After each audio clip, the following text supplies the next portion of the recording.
যে এইখানে এখন চায়না জাল পাতা হবে এগুলো দেখুন কই এরকম বড় কই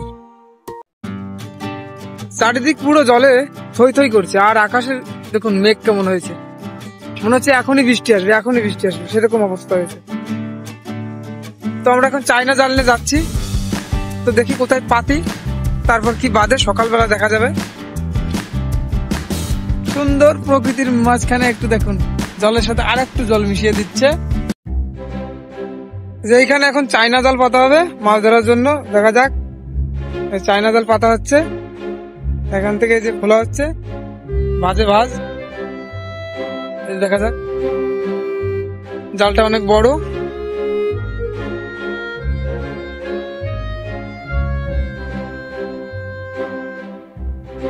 এই মাথাটা উঁচু করে বেঁধে দিতে হবে তার কারণ মাছটা যাতে মরে না যায়। এখানে কম জল আছে, যদি এই জলের লেয়ারটা এর উপরে থাকতো তার জন্য যে এই জিনিসটা করে, কারণ মাছটা এসে এখানে এসে নিঃশ্বাস নিতে পারে, যে এই জন্য উঁচু করে দেওয়া হয়েছে এইখানটা। আকাশে মেঘ করে আছে, যে কোনো মুহূর্তে বৃষ্টি নামতে পারে। তো চায়না জাল পুরোপুরি ভাবে পাতা হয়ে গেছে এই যে। তো সকালবেলা দেখা যাবে কি মাছ বাঁধে এটার মধ্যে।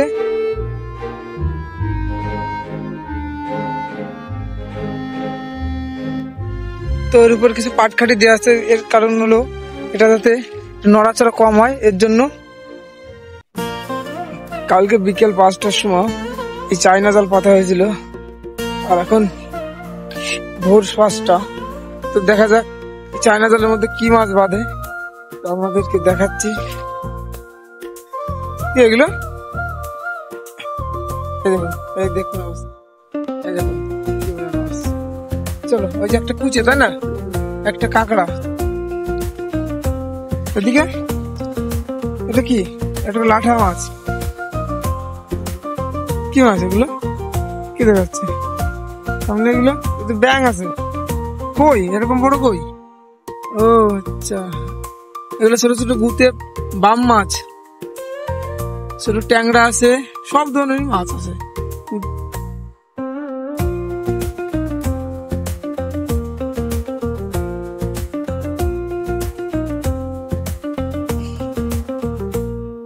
কই বড় মাছ হচ্ছে বেশি বাদে ওই সাইডে দেখতে পাবেন কি বাদে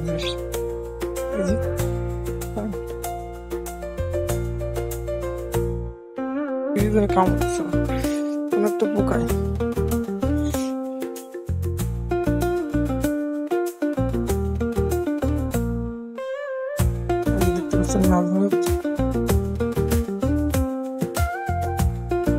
এই যে এক সাইডের মাছ এই যে এই করা, আর ওই সাইডের থেকে দেখাচ্ছি পুরোপুরি কত মাছ হয়। চলো রুজিওর